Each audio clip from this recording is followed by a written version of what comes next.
Hello and welcome to a new video on Marvel's Spider-Man, the one that came out on PS4. The second one has been announced, so that's why I'm making this video, but also because I recently replayed it on the PS5, I wanted to go over a few things. Before I get into that video, I'm sorry that I haven't uploaded in like 3 weeks or so. By the time this video comes out, it would have basically been a whole month since I last posted. Been a bit busy in my personal life, been trying basically to build my own separate business and more personal stuff, so pretty much all that accumulated into not having tons of time to be able to make a video. So I did script this video whilst that was all happening, so I still tried to get some bits in, but I wasn't able to actually physically sit down and record for that time period. So yeah, let's get into this video, and hopefully I shouldn't have any more long breaks like that. One thing I do want to mention with this game specifically is on the PS5 especially, even on the PS4 when I remember playing it the first time, I never sat down on a game and been like, wow, this game looks incredible. Spider-Man on PS5, I genuinely would go as far as to say it's probably the best looking game I've ever played, especially for all the lighting purposes. So even with just that alone, it's worth a play, to be honest. This video will be broken down into a few different areas. I'll timestamp all of them in the description below. However, let's get into this. So, areas that will be included within this video will be lore into the actual Spider-Man universe, so the actual immersion that you have whilst playing it, feeling like you're actually involved in the Spider-Man universe, and gameplay, story, and characters. And then by the end of it, it'll be my overall thoughts on the game and my rating. So yeah, let's get right into it. So the first part of this will be immersion into the Spider-Man game, how it makes you feel actually being Spider-Man, if you actually feel as if you're actually included within the universe, and honestly just how well Insomniac did with this. It's genuinely a very good improvement considering a lot of other games that we've had in the past. A lot of superior games have come and gone in the past, so this is very good for the stance that it's actually been able to stick around for as long as it has, to be honest, because a lot of them just kind of get forgotten very quickly. However, this Spider-Man game is incredible. Some of them have been Spider-Man games, however the only one that has ever really truly stuck besides the Spider-Man games recently was Batman, well, the Arkham series in particular. So Insomniac did take the best parts from Rocksteady and produced a masterpiece of a game. So to begin with, the main thing that you may know when you're playing this game is obviously the web slinging. This was really well done, and it's unbelievable how well the animation was and how they chose to do the swinging between buildings. It honestly looks impeccable and you feel like Spider-Man. See, another area of this game that I think is something that pops up more and more nowadays than it used to, which is a character actually feeling as if they belong within the world. And what I mean by this is that Spider-Man in this game actually feels as if he is a part of the world. His sense of humour all kind of draws into the same thing.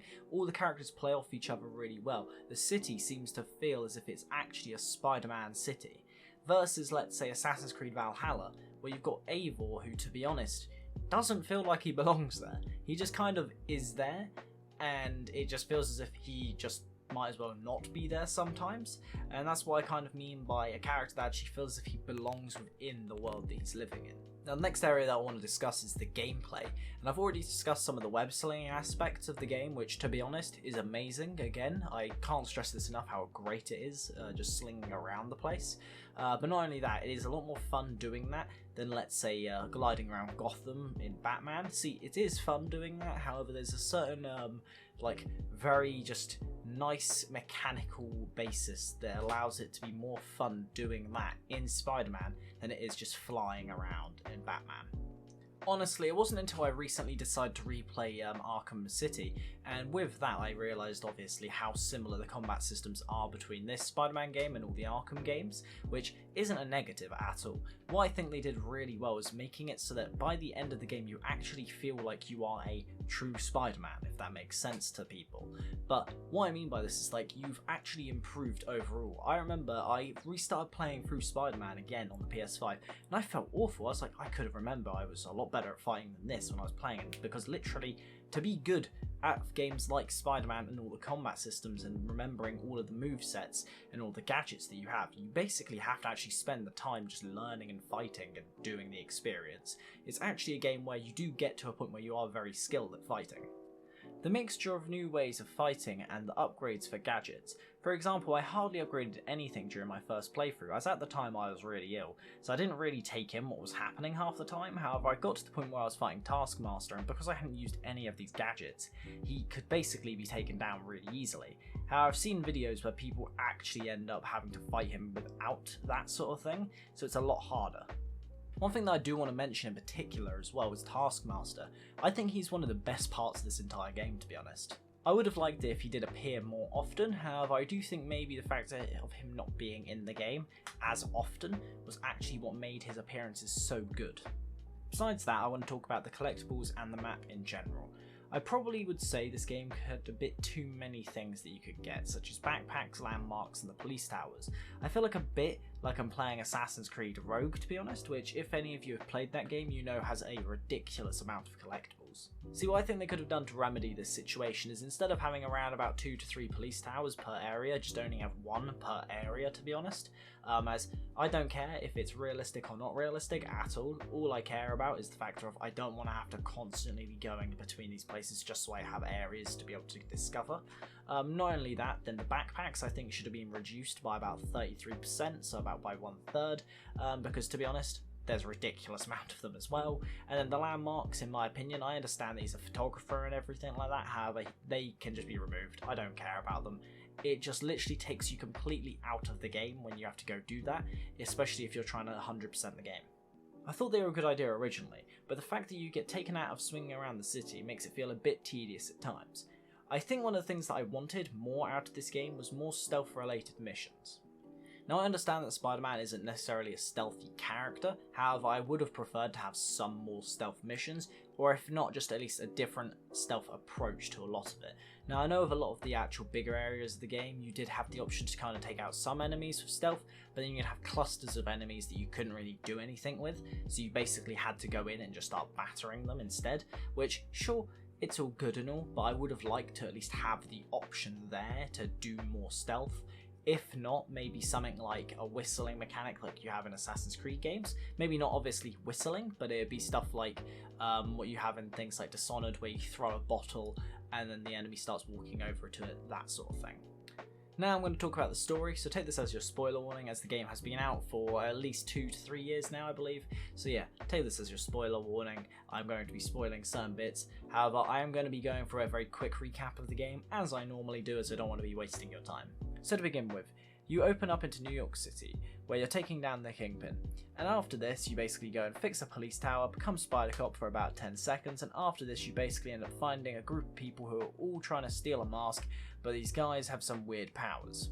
After this you find out that it's Martin Lee, you go to take him down, he gets sent to prison.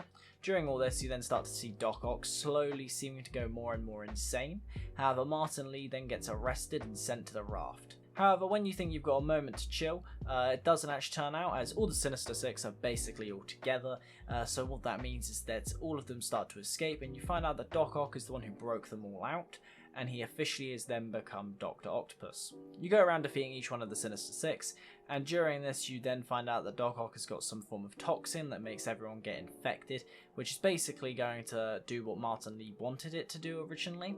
During this period of time you find out this thing could actually kill a lot of people, and then after this you defeat all of the Sinister Six, and then you face Doc Ock and beat him.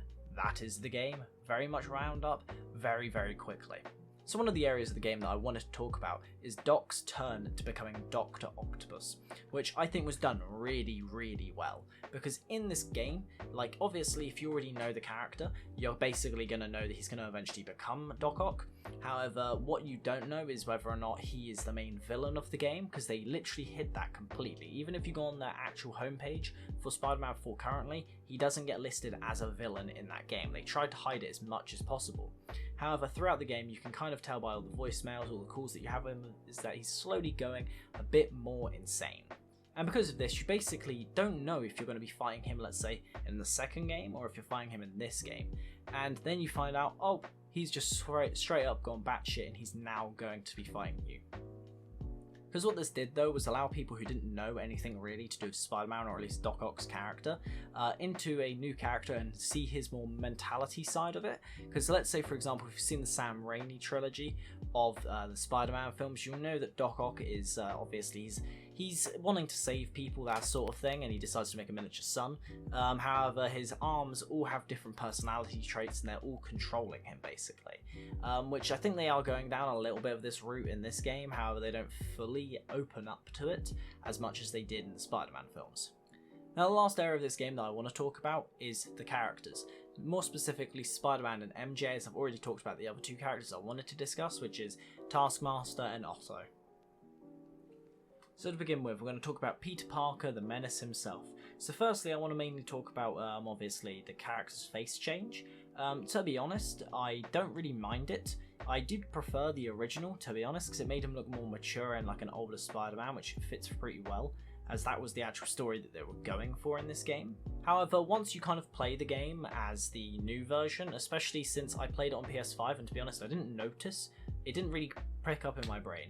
It probably would have if I played, let's say, Spider-Man through the first time and then just went straight into playing it again straight after, and I'd be like, wait, why is this changed? But to be honest, I didn't really care. I understood why they did it, and I'm fine with why they did it because it now allows continuity for the next game.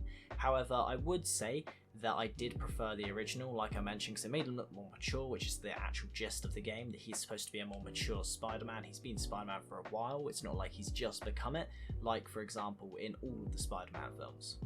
Now, I do feel like this game is pretty similar to any other Spider-Man story, in the sense of it's pretty much a character that's just coming off of a high. He then gets pretty much humbled and has to then deal with his own personal issues, and that's pretty much the ending of the game, and the game ends up looking back on everything that's happened. I feel like that's a very common trope within basically Spider-Man as a character, because I feel like that's pretty common in the first Spider-Man film, the second one, third one, The Amazing Spider-Man, The Amazing Spider-Man 2, which was dreadful.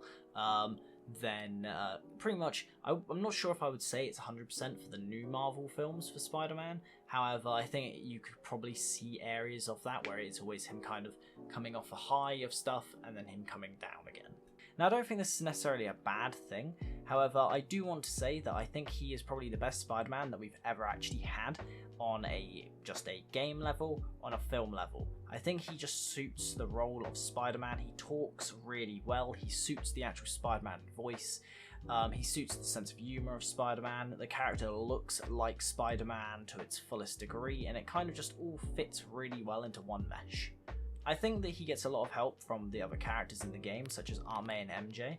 I feel as if his character basically is able to bounce really well between all of these characters, which actually makes you feel as if he is, yes, he belongs in the world, but he goes from being a really good Spider-Man just on his own to how he talks to everyone into an amazing character. To be honest, when it came to playing this game, this is one of the only games I've ever played where I got to the point where I was genuinely teary-eyed by the end of it. And I think anyone, because I don't want to say the exact ending of the game, however, I would heavily advise playing it. And the way they did the ending is very, very, very well done from a cinematic point of view and from a game point of view, and just narrative, everything. It works so well, and I got to the point where I was extremely teary-eyed as they're like, oh, I don't want this to happen. And to be honest, I think that talks wonders of, one, the script of this game, the voice acting of this game, the animation of this game, everything. Next, though, I do want to talk about MJ, as I think this is probably the best portrayal of MJ that we've actually ever seen on character. She isn't annoying, and she actually seems like she truly cares. I think she's the perfect comic description of the character that's been put to light in any form of version that isn't comics. The last part that I want to mention is how she becomes... The last bit that I want to mention is how she becomes Peter's sidekick, pretty much, which I think actually suits it really well and works out as a very good way of basically bouncing the two characters off and slowly upping their relationship throughout the whole game.